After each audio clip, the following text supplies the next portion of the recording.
Chapter 17. Chapter on the previous life of Jalavahana's fish disciple.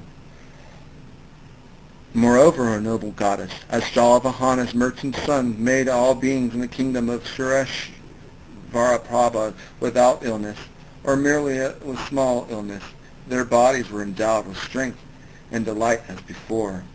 All beings in the kingdom of King Sureshvaraprabha rejoiced, played, enjoyed themselves, gave gifts, and engaged in virtuous deeds. They honored and celebrated Jalavahana, the merchant's son, with these words: "May Jalavahana's merchant son be victorious! May be victorious, the king of medicine! He healed all beings of disease. Surely he must be a bodhisattva. He has mastered the entire eightfold treatise on medical science." O noble goddess, Jalavahana, the merchant's son, had a wife called Jalamburgarba. O noble goddess, Jalamburgarba his wife had two sons. One was called Jalambara, and the other called Jalagarba. Then, O noble goddess, Jalavahana, the merchant's son, together with his two sons, visited villages, cities, towns, valleys, regions, and royal palaces. On other occasions, O noble goddess, Jalavahana, the merchant's son, went to a forest wilderness. There in the forest wilderness he saw flesh-eating dogs, wolves, jackals, flocks of crows, and other birds, all headed in the direction of Adavisambhava, the forest pool. And Jalavahana wondered, why are these flesh-eating dogs, wolves, jackals, flocks of crows, and other birds heading in that direction? He thought, I should go in the direction where the dogs, wolves, jackals, crows, and other birds are running. O noble goddess! Then Jalavahana, the merchant's son, gradually headed for Adavisambhava, the forest pool. In that great pool there lived 10,000 fish. There he saw that numerous hundreds of fish were bereft of water. He felt great compassion for those fish. The moment he generated that thought, he saw a goddess emerge from the tree with just half her body. The goddess said to Jalavahana, the merchant's son, "Excellent, excellent, O child of noble family, since you are called Jalavahana, water bringer, give water to these fish. You are called Jalavahana on two accounts, bringing water and giving water. Therefore, live up to your name." Jalavahana asked, "O goddess, how many fish are there?" The goddess said, "There are a full 10,000. Then, O noble goddess, Jalavahana, the merchant's son, was overcome with great compassion. At that time, O noble goddess, in Adavisambhava, the forest pool, there was only a little water left. Without water, the 10,000 fish were dying and thrashing frantically about. O noble goddess, Jalavahana, the merchant's son, ran in 4 directions. In whichever direction Jalavahana, the merchant's son, ran, in that direction those 10,000 fish wretchedly looked. O noble goddess, although he ran in the 4 directions in search of water, Jalavahana, the merchant's son, did not find water there. He looked in the 4 directions and saw many tall trees not far away. He climbed those trees and cut their branches. Taking the branches to the pool, he built a cooling shade for those 10,000 fish. After this, O noble goddess, Jalavahana, the merchant's son, went searching for water to channel into the pool. He ran in the 4 directions, thinking, from where could water come? But he could not find any water. Very quickly he followed the stream. Then, O noble goddess, he came to the great river called Jalamgama, from which the water in the pool of the forest wilderness came.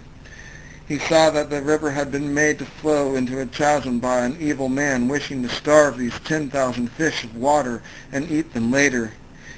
He thought, since this river cannot be diverted even by 1,000 men, how much less could I alone make it flow back?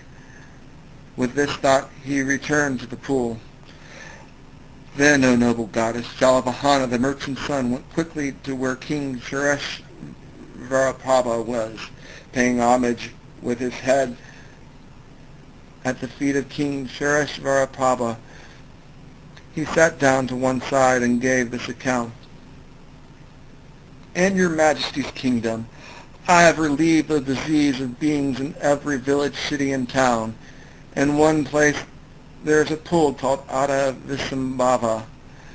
In that pool 10,000 fish are without water and are scorched by the sun. Just as I have given to humans, so I seek by all means to give life to beings with animal rebirth. I request your majesty to give me 20 elephants.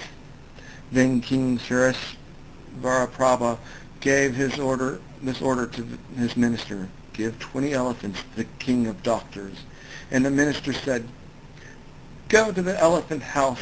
Take 20 elephants. Help and bring happiness to beings. Then, O noble goddess, Jalavahana,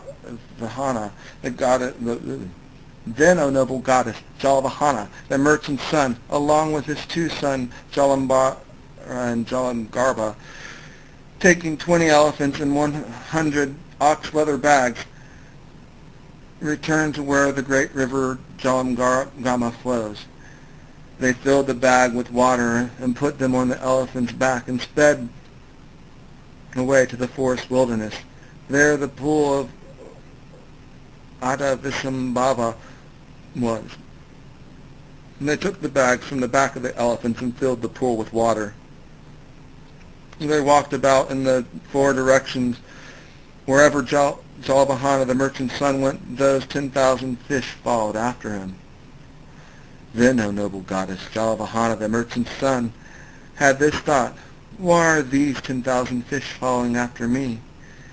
Then it occurred to him, no doubt these 10,000 fish are tortured by the fire of hunger and are seeking food from me. I should give them food.